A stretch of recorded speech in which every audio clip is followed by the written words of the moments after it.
వర్మకి ఇంకా ఏం పదవి రాలేదు కానీ ఒక ప్రశంస మాత్రం వచ్చింది ఇక్కడ పవన్ కళ్యాణ్ నుంచి.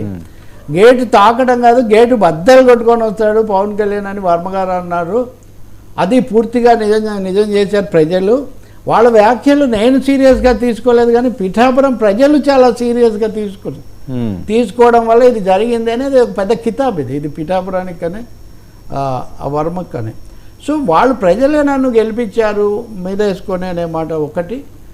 రెండవది,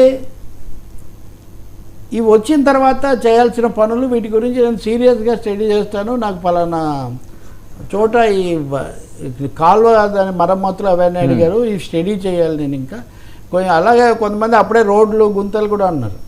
సో ఇవన్నీ నేను చేయాల్సిన అవసరం ఉంటుంది, వాటి మీద దృష్టి పెడతాను, నేను స్టడీ చేస్తానని. మూడోది ముఖ్యమైనది, బహుశా రాజకీయ పరిశీలకులు గుర్తించవలసింది ప్రజలు కూడా. నేను